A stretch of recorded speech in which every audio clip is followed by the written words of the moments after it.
Hello friends, welcome to our channel the nursing Daisy world. Hope आप सभी अच्छे होंगे। आज मैं आप सबको नर्सिंग फाउंडेशन से hospital admission and discharge chapter पढ़ाऊँगी।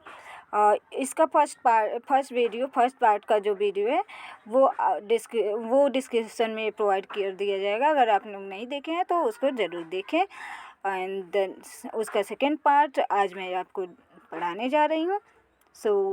चलिए क्लास को स्टार्ट करते हैं। Discharge the patient. सबसे पहले तो हम आप लोग को ये बताना चाहते हैं कि कोई भी चीज़ अगर आपको समझना है, आपको जानना है, तो उसका जो हेडिंग है, उसका जो पहले हेडिंग है उसको समझिए। हेडिंग का मतलब क्या है? Discharge the patient. डिस्चार्ज मतलब कहीं से भी डिस्चार्ज होना, मतलब वहाँ से जाना, वहाँ से भेजना, जाना, शिफ्ट होना। द पेशेंट यानी patient, discharge the patient, patient का डिस्चार्ज कहाँ से होगा? हॉस्पिटल से। अब पेशेंट का हॉस्पिटल से घर की तरफ या फिर उसकी जहाँ भी उसका घर है, जहाँ भी उसके रिलेटिव हैं, वहाँ पर जाना, पेशेंट का शिफ्ट होना हॉस्पिटल से घर, ये एक प्रोसेस है। उस प्रोसेस को हम लोग डिस्चार्ज बोलते हैं। डिस्चार्ज मतलब होता है permit the patient to let go from the hospital to his home. Patient को परमिट करना मतलब अलाउ करना पेशेंट को कि वो अपने घर जा सकता है। ये एक प्रोसेस, इस प्रोसेस को हम लोग डिस्चार्ज बोलते हैं। अब ऑब्जेक्टिव ऑफ डिस्चार्ज, डिस्चार्ज के क्या ऑब्जेक्टिव होते हैं?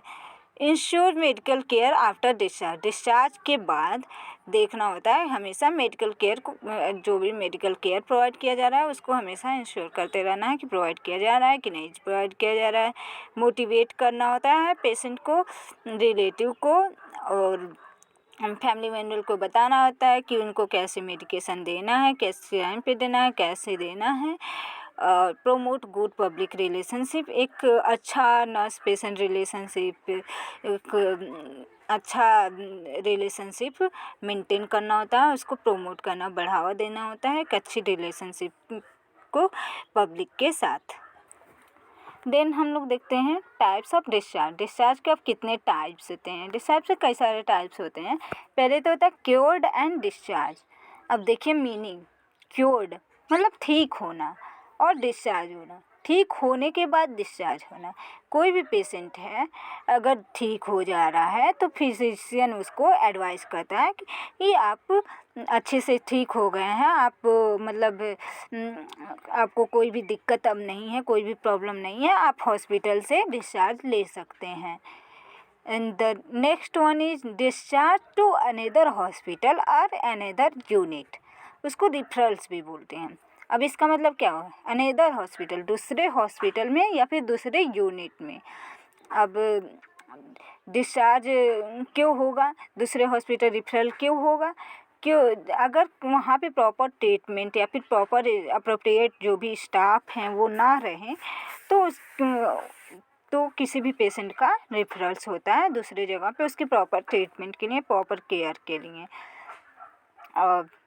Physician refers the patient to other hospital for better treatment when they do not have appropriate staff and equipments. जब उनके पास अप्रोप्रिएट स्टाफ नहीं होते हैं, ना ही इक्विपमेंट्स होते हैं, तब ये पेशेंट के लाइफ को सेव करने के लिए किया जाता है।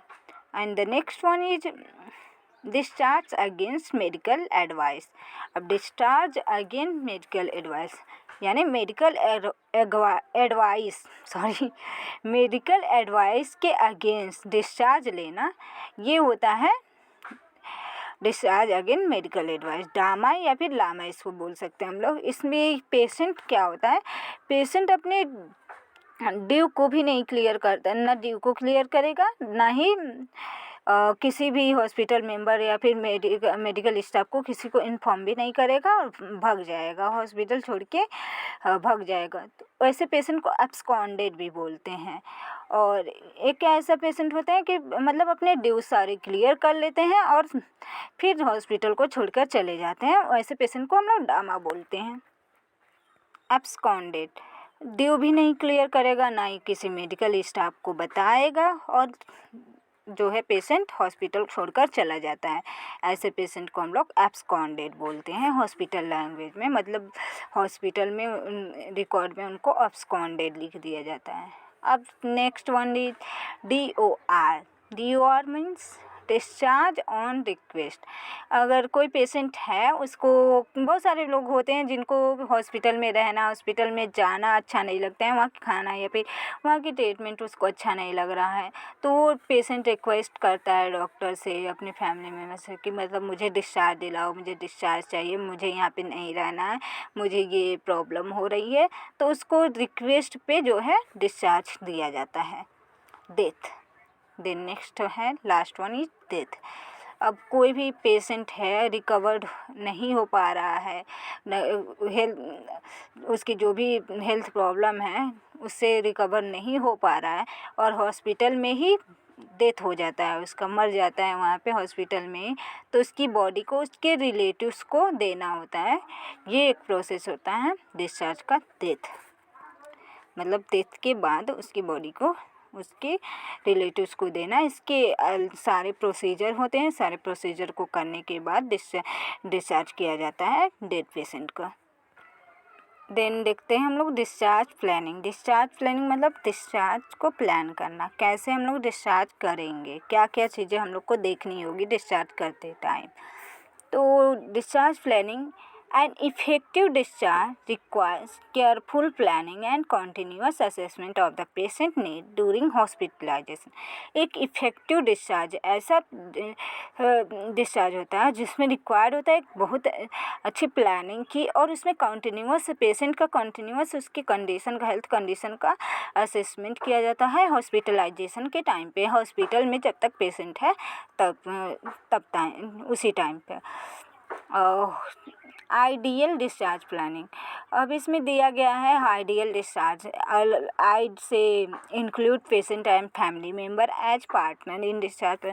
अब आई से होता है इंक्लूड करना पेशेंट और फैमिली मेम्बर को, तो इसमें पेशेंट और फैमिली मेम्बर को इंक्लूड करना है। डिस्चार्ज का जो भी प्रोसीजर है, जो भी चीज़ें हैं डिस्चार्ज के टाइम पे, जो भी चीज़ें ज़रूरी होती हैं उनको पेशेंट और फैमिली मेम्बर को इन्फॉर्म करना होता है, बताना होता है कि ये चीज़ें हैं, क्लियर करना होता है देखो, और डिस्चार्ज के बाद क्या दिक्कतें आ सकती हैं, क्या नहीं आ सकती, कब आना है, कब नहीं आना, ये सारी चीज़ जो होता है पेशेंट और फैमिली मेम्बर्स को इन्फॉर्म करना होता है, बताना होता है। एक पार्टनर की तरह डिस्चार्ज प्रोसीजर में उनको लेना होता है। डी से डिस्कस की एरिया टू प्रिवेंट प्रॉब्लम। अब डी से होता है डिस्कस। इसमें पेशेंट और उसके फैमिली मेम्बर से डिस्कस करना होता है, बताना होता है कि मतलब जो भी इनकी प्रॉब्लम है उसको और अच्छे से प्रिवेंट कैसे दो, मतलब उसको रोका कैसे जा सकता है और बढ़ने से, तो डिजीज का कैसे मैनेजमेंट होगा, उसके सारे टेस्ट रिजल्ट्स को एक्सप्लेन करना, ये दिक्कतें हैं, ऐसे कैसे मेडिकेशन देना है, सुबह देना है, शाम देना है, कितने टाइम देना है, कितनी बार देना है, कब कब उनको आना है चेकअप के लिए, सारी चीज़ें डिस्कस करना होता है, बताना होता है। देन ई फॉर एजुकेट करना होता है पेशेंट और फैमिली मेम्बर को कि मतलब डिस्चार्ज आपका हो रहा है तो इनको क्या क्या चीज़ें खानी है, क्या नहीं खानी है, कैसे दवा लेने हैं, कैसे नहीं लेना है, हर एक चीज़ मतलब जो भी चीज़ें डिस्चार्ज के बाद करना होता है वो चीज़ें बतानी होती है पेशेंट और उनकी फैमिली मेम्बर से, उनके बेटर ट्रीटमेंट के लिए, प्रिवेंट करने के लिए, उनकी जो भी प्रॉब्लम है उसको प्रिवेंट करने के लिए। Assess whether the patient is able to understand the process. और ये भी देखना होता है कि पेशेंट समझ रहा है कि नहीं, जो भी आप कह रहे हैं, जो भी आप उनको बता रहे हैं वो चीज़ पेशेंट समझ रहा है या नहीं समझ रहा है। अगर पेशेंट नहीं समझने वाला है तो उसको फैमिली मेम्बर को, उसके रिलेटिव्स को समझाना होता है, बताना होता है। एल listen to patient and family member, respect their difference. और पेशेंट और फैमिली मेम्बर की जो भी बातें होती हैं उनको सुनना होता है और उनकी बातों को रिस्पेक्ट देना होता है। देन अब देखते हैं डिस्चार्ज करने का क्या प्रोसीजर होता है। सबसे पहले तो हम लोग फिजिशियन से डिस्चार्ज चार्ट लेंगे। फिर पेशेंट की जो भी बिलोंगिंग्स है उसको रिटर्न करेंगे। सारे आर्टिकल्स को देखेंगे, इंश्योर करेंगे सारे आर्टिकल्स हैं या नहीं हैं। और पेमेंट हॉस्पिटल का चेक करेंगे। व्हील चेयर अरेंज करेंगे अगर पेशेंट वॉक नहीं कर सकता है। सारे रिकॉर्ड्स को पेशेंट के सारे रिकॉर्ड्स को देखेंगे, कंप्लीट करेंगे, फिर उनको डिस्चार्ज करते हैं हम। देन अब देखते हैं कि पेशेंट के डिस्चार्ज के समय नर्सेस की क्या रिस्पॉन्सिबिलिटी होती है, नर्सेस की क्या नीड होती है, क्या ज़रूरत होती है, उनके क्या काम होता है नर्सेस का। Inform the patient and relative a day before discharge. Discharge से एक दिन पहले पेशेंट और उनके रिलेटिव को इन्फॉर्म करना होता है। Get the discharge slip prepare after checking the vital sign. Discharge slip लेना होता है, प्रिपेयर करना होता है। वाइटल साइन को चेक करने के बाद डिस्चार्ज स्लिप को प्रिपेयर करना होता है।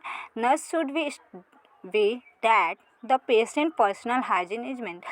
नर्स को देखना होता है कि पेशेंट का पर्सनल हाइजीन मेंटेन है या नहीं है। उनकी सारी एंड जो भी बिलोंगिंग्स हैं, उनकी जो भी चीज़ें हैं, उनको जो है रिटर्न करना होता है, कंप्लीट करना होता है। एडमिशन यूनिट को डिस्चार्ज रजिस्टर शीट को कंप्लीट करना होता है। हैंड ओवर करना होता है केस शीट और अदर जो भी रिकॉर्ड हैं मेडिकल रिकॉर्ड डिपार्टमेंट को। एंड देन हैंड ओवर करना होता है डिस्चार्ज स्लिप को पेशेंट या फिर रिलेटिव्स को। इंश्योर करना होता है पेशेंट रिसीव किया मेडिसिन। इंश्योर करना होता है ensure that the patient receive medicine as per discharge slip. देखना होता है कि मतलब जो भी डिस्चार्ज स्लिप में मेडिसिन दिया हुआ है उसके अकॉर्डिंग पेशेंट मेडिसिन लिया है कि नहीं लिया है। व्हील चेयर अरेंज करना होता है अगर पेशेंट का मतलब कंडीशन वैसा है तो, अगर नीड है तो according to patient condition wheelchair arrange करना होता है। फिर immediately after the patient leave कर लेता है। फिर पेशेंट उस यूनिट को दोबारा से रीऑर्गेनाइज कर देना है, जैसे था वैसे कर देना है। उसमें हर एक सारी चीज़ें स्टेलाइज करके फ्यूमिगेट करके क्लीन करके उसको फिर अच्छे से एक यूनिट को प्रिपेयर कर देना है। Transferring the patient it refers to the patient may require transfer either from the unit to another or to other healthcare institution according to the condition of the patient। अब transfer मतलब होता है एक जगह से दूसरे जगह शिफ्ट करना, ट्रांसफ़र करना। अब पेशेंट को ट्रांसफ़र किया जाता है एक यूनिट से दूसरे यूनिट पे या फिर एक हॉस्पिटल से दूसरे हॉस्पिटल में। क्यों ट्रांसफ़र करते हैं? अगर पेशेंट को प्रॉपर केयर और उसको प्रॉपर इक्विपमेंट्स की जो भी नीड है उस पेशेंट को उसके कंडीशन के अकॉर्डिंग नहीं मिल पाता है तो उसको दूसरे जगह पे ट्रांसफ़र किया जाता है। या फिर पेशेंट ओटी से ऑपरेशन थिएटर से ठीक हो चुका है, मतलब नॉर्मल हो गया है, तो उसको जनरल वार्ड में शिफ्ट करना होता है। तो ये भी एक ट्रांसफरिंग का प्रोसीजर हो जाता है। ट्रांसफ़र सीधी सी यही होता है कि मतलब एक जगह से दूसरी जगह ट्रांसफ़र करना पेशेंट के उनको केयर प्रोवाइड करने के लिए। अब ट्रांसफ़र करने का क्या क्या प्रोसीजर्स होते हैं ये हम लोग देख लेते हैं। सबसे पहले तो ट्रांसफ़र ऑर्डर चेक करना है कि कहाँ पे उसको ट्रांसफ़र करना है, कैसे ट्रांसफ़र करना है, फिजिशियन का सिग्नेचर है या नहीं है। असेस करना है जहाँ पर भी पेशेंट शिफ्ट हो रहा है उस यूनिट को असेस करना है कि उस वहाँ पे सारी चीज़ें अवेलेबल हैं या नहीं हैं। देन एक्सप्लेन करना होता है ट्रांसफ़र का जो भी प्रोसीजर है पेशेंट को और उसकी फैमिली मेम्बर को। Review the checklist of the patient belonging so that things are transfer with the patient. देखना होता है कि क्या क्या चीज़ें पेशेंट के बिलोंगिंग्स या क्या चीज़ें हैं तो उसको ट्रांसफ़र करना होता है ट्रांसफ़र शीट के साथ पेशेंट के साथ उसको दूसरे यूनिट या फिर दूसरे हॉस्पिटल में। Transfer patient bye wheelchair using wheelchair का यूज करके पेशेंट को ट्रांसफ़र करना है। असेस करना है सारे इक्विपमेंट को एक जगह पे रखना, इकट्ठा करना है जो भी चीज़ें ज़रूरी हुए। अगर पेशेंट का इन्फ्यूजन पंप है तो उसको लेकर पेशेंट के साथ ही ट्रांसफ़र करना है। डॉक्यूमेंट करना है ट्रांसफ़र का क्या टाइम था, पेशेंट का क्या कंडीशन था, क्या मेडिकेशन दिया गया, सारा चीज़ें ट्रांसफ़र रिकॉर्ड में डॉक्यूमेंट करना होता है, मतलब नोट डाउन करना होता है। Care of unit after discharge. अब डिस्चार्ज के बाद यूनिट का कैसे केयर करना है, कैसे उसकी साफ़ सफाई करना है, यही देखना है कि मतलब after the patient is discharge and before admitting another patient. Patient के डिस्चार्ज होने के बाद और दूसरे नए पेशेंट के डिस्चार्ज होने से पहले यूनिट को प्रिपेयर करना होता है, सारी चीज़ें उसको क्लीन करनी होती है, विंडो डोर्स को ओपन कर देना होता है, जो भी डिस्पोजेबल थिंग्स होती हैं उसको डिस्पोज करना होता है, डिस्कार्ड करना होता है, और लिनेंस को लॉन्ड्री में सेंड करना होता है धुलने के लिए। और जो भी मैट्रेस हैं, पिलोज हैं, मैट्रेस, पिलो, ब्लैंकेट, इन सबको सनलाइट में एक्सपोज करना होता है ताकि यूवी रेज के थ्रू उनमें जो भी बैक्टीरियाज हैं उनका वो किल हो जाए। अगर कम्युनिकेबल डिजीज़ हैं तो उनको और सारे आर्टिकल्स को फ्यूमिगेट करना होता है और सैनिटाइज करना होता है बेड को, और जो भी कैबिनेट है, जो भी एरिया है जर्मिसाइडल एजेंट्स के थ्रू उसको क्लीन करना होता है पेशेंट के डिस्चार्ज के बाद। अब क्लीनिंग का क्या पर्पज़ है, हम लोग क्लीन क्यों करते हैं, ताकि हम लोग बीमारियों को रोक सकें। तो स्प्रेड ऑफ माइक्रो ऑर्गेनिज्म के स्प्रेड को हम लोग रोक सके, रिमूव कर सके वेस्ट मटेरियल को मैट्रेस से। Deodorising the bed tray, mattress and pillows. Bed tray और मैट्रेस पिलोज को डिओडराइज करना है, मतलब उसको क्लीन करना है। अब क्या गाइडलाइन होता है क्लीनिंग करने के लिए, हम लोग कैसे क्लीनिंग करेंगे, क्या क्या चीज़ें कैसे करेंगे। रिव्यू वार्ड पॉलिसी, वार्ड की जो भी पॉलिसी है उसको रिव्यू करेंगे, देखेंगे कि मतलब उसको हम लोग कैसे क्लीन करना है। यूज ओनली ऑथराइज्ड डिटर्जेंट और सॉल्यूशन फॉर क्लीनिंग। यूज करना है जो भी डिटर्जेंट, जो भी सॉल्यूशन क्लीनिंग के लिए हॉस्पिटल में रखा गया है उसी सॉल्यूशन को हम लोग यूज कर लेंगे क्लीन करने के लिए। Check bedside cabinet is clear from any valuable of the patient. Check करना है बेड साइड कैबिनेट में अगर कोई भी पेशेंट की चीज़ें हैं तो उसको चेक करना, अगर है तो रख देना है और वार्ड इंचार्ज को दे देना है, उसके बिलोंगिंग्स को दे देना है पेशेंट को। Check bed linens for personal claims, मतलब कुछ पेशेंट ऐसे होते हैं आप तकिए के नीचे, बेडशीट के नीचे पैसे रख लेते हैं, या फिर कोई कंटेक्ट लेंस रख लेंगे, अपना पर्स रख लेंगे, तो उसको भी चेक करना है कि कोई भी ऐसी चीज़ें हैं नहीं, अगर हैं तो उसको वार्ड इंचार्ज को इन्फॉर्म करना है और उनको रिटर्न करना है।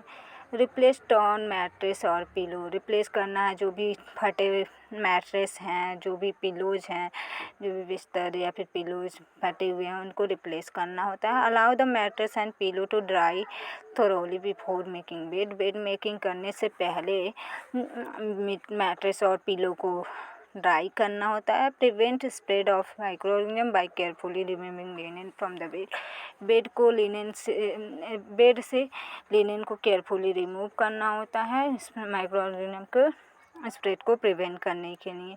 अब लिनेन को कैसे रिमूव करना है, इसको कैसे क्या करना है, कैसे रखना होता है, कैसे बनाना होता है, ये सारी चीज़ हम लोग बेड मेकिंग में पढ़ेंगे।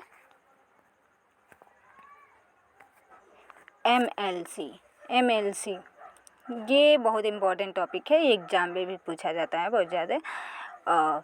मेडिको लीगल केस यानी मेडिसिन और लीगल, मतलब कोई भी लीगल केस।